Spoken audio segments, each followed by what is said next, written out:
इस वीडियो में मैं आपको दौली शहजादी, जो कि जिन्नातों की शहजादी है, अमल के विषय में बताने जा रहा हूँ। दौली शहजादी की साधना खतरनाक साधनाओं में सबसे ज़्यादा खतरनाक है, लेकिन इसको कर लेने वाले आदमी के लिए इस दुनिया में नामुमकिन उसके लिए कुछ नहीं रहता। इस दुनिया में किसी भी आदमी को वशीकरण लगाना हो या कहीं झगड़ा लड़ाई करानी हो, कहीं उठा पटक करानी हो, तोड़ फोड़ करानी हो या बिगड़े काम को बनाना हो, तो इसके लिए वो सेकंडों का काम है। तो उसे जीवन में किसी चीज़ की कोई कमी नहीं रहती। लेकिन एक वस्तु का ध्यान रखें, एक विषय का ध्यान रखें कि कभी भी कोई भी चीज़ बिना कीमत दिए नहीं मिलती। इस एक कठिन परीक्षा समझ लीजिए। साधना 40 दिन की साधना है और एक कठिन परीक्षा है, क्योंकि छोटी और क्षुद्र शक्तियाँ जल्दी ही सामने भी आती हैं और जल्दी ही वचन भी दे देती हैं, लेकिन बड़ी शक्तियाँ आदमी को आजमाने के बाद ही वचन देती हैं। ये आदमी को पूरी तरह ठोक बजा कर देख लेती हैं, तभी कोई वचन देती हैं या तभी रूबरू होती हैं। तो सबसे बड़ी बात ये है कि जब ये किसी के सामने आती हैं तो पहले उसकी नकारात्मक ऊर्जा, यानी कि उस फॉर्मेशन में समझ लीजिए, अगर आप कि आप किसी की साधना कर रहे हैं तो वो सीधा सीधा खुद नहीं आएगी, पहले अपनी नकारात्मक शक्तियां भेजेगी आपके ऊपर। ऐसे ऐसे खराब दृश्य आपको दिखाएगी कि साधक डर कर भाग जाए। अगर साधक का गुरु उस्ताद होगा, वो पहले से उसे समझा करके बिठाएगा कि आप जब ये साधना करेंगे तो फला तरह से आपके जीवन में उठा पटक हो सकती है। बिना कीमत दिए इस जीवन में कुछ नहीं मिलता है। अगर आप एक सांस भी ले रहे हो, उसके लिए एक सांस आपको इस ब्रह्मांड में छोड़ना पड़ता है, तभी आपको दूसरा सांस वापस मिलता है।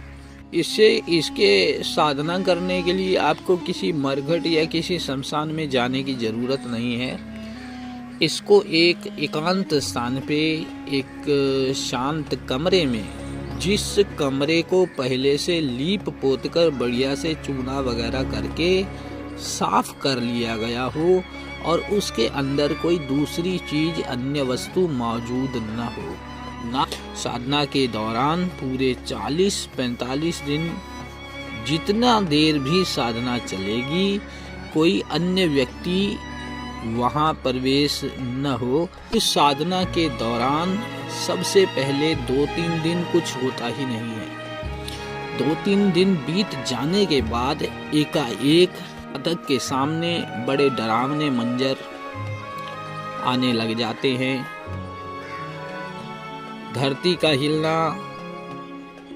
आंधी तूफान का आना, बारिश का आना, चमगादड़ का आप पे अटैक कर देना, बिल्ली, भैंस, सांप, कुत्ता, जो चीजें हैं ये सामने आते हैं। और डरावनी शक्लें, भयानक चेहरे, ये तो कॉमन सी बात है इसमें आना। कभी सपने में आपको उठा करके आग में फेंक देंगे, कभी आपको उठा के पानी में फेंक देंगे। ये मंजर चलते रहते हैं, यानी कि 40 दिनों में से तकरीबन 38 दिन तक ये मंजर चलते हैं। अंतिम 2 दिनों में साधक की बहुत ज़बरदस्त परीक्षा होती है।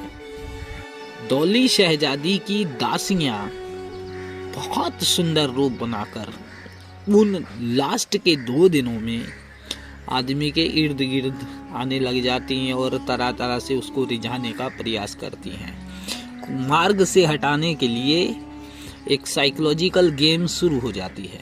अगर साधक अपनी कमजोरी को कंट्रोल में करके रहे तो फिर 40वीं रात या 41वीं रात, ये सब हालातों के ऊपर होता है कि जिन्नातों के पूरे लश्कर के साथ अपनी दासियों के और अपने चेले चपाटों के साथ वहाँ पे दौली शहजादी अपना दरबार लगा के हाजिर होती है। वो वक्त अगर तो साधक पढ़ाई कर रहा है तो उसके लिए ये लाजिम हो जाता है कि पहले वो पढ़ाई पूरी कर ले और पढ़ाई पूरी करने के बाद ही उनसे कोई दुआ सलाम करे। दूसरी बात ये होती है कि आपने तस्कीर किसकी करनी है, उससे चाहे जिन मोकिल मांग सकते हो, किसी कनीज को यानी उसकी दासी को आप उससे तलब कर सकते हो, मांग सकते हो, अपनी मांग रख सकते हो कि मुझे जिन चाहिए या मुझे जिन जादियाँ चाहिए, आप उससे ले सकते हो। या सीधा दौली शहजादी के साथ आप अपनी दोस्ती कायम कर सकते हो। ये साधना करने वाला साधक पत्थर दिल से पत्थर दिल महबूब को भी पिघलाकर पानी बना देगा। और अगर साधक को कोई तंग परेशान कर रहा है वो तो फिर आम सी बात हो जाती है, वो कोई बड़ी बात नहीं रहती उसके लिए। हाजिरी के वक्त यानी कि जब दौली शहजादी अपने लश्कर के साथ साधक के सामने हाजिर हो तो साधक को अपना अमल ख़त्म कर लेने के बाद उनसे सलाम करना चाहिए और अपनी जितनी भी शर्तें हैं, वचनबंदी है, वो कर लेनी चाहिए। अगर आप वचनबंदी नहीं करोगे और हाजिरी का वापस आने का तरीका नहीं पूछोगे या उनसे निशानी नहीं लोगे तो वो मंजर कुछ देर बाद चला जाता है और साधक खाली हाथ रह जाता है।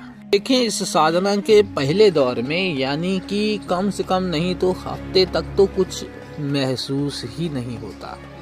आदमी को आदत नहीं होती इतना बैठने की, और जब आप पढ़ाई कर रहे हो तो आपको पता नहीं होता। जब धीरे धीरे आदत पड़ती है तो कुछ महसूस नहीं होता, आदमी को एडजस्ट करने में साइकोलॉजिकल टाइम लगता है। दूसरी बात यह है कि कम से कम नहीं तो 38 डेज आपको उस चीज के साथ जूझना है। 39th 41 डेज जो होगा वो आपकी परीक्षा की घड़ी है, यानी आपने पहले सेमेस्टर क्लियर कर लिया और फाइनल सेमेस्टर आपका चल पड़ेगा।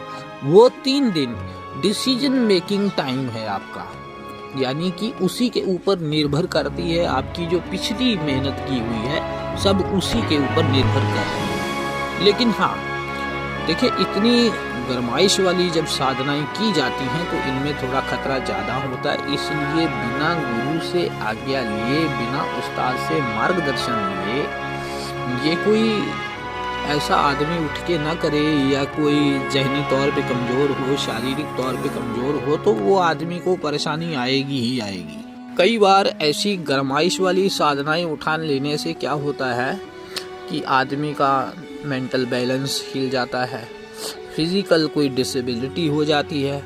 तो उसमें यदि कोई आदमी अपने गुरु के मार्गदर्शन, निर्देशन और उसके सुरक्षा में नहीं चलेगा, अपने मन से ही अगर कोई करेगा तो उसके लिए हमारा कोई उत्तरदायित्व नहीं है। विषय वस्तु को जिंदा रखने के लिए तंत्र एक बहुत हमारे देश का महान जो है ये विरासत है। जैसे जैसे ये ख़त्म हो रही है तो हम लोगों का फ़र्ज़ बन जाता है कि आप लोगों के साथ ये चीज़ साझी करें। मैंने ब्लॉग स्पॉट के ऊपर ये पूरी चीज़ें लिख करके आपको डाल दी हैं, वहाँ से आपको लेख प्राप्त हो जाएगा।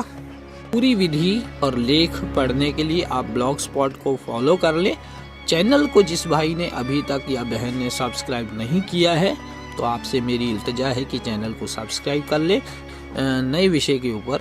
नमस्कार, जय जय सीताराम, जय माता।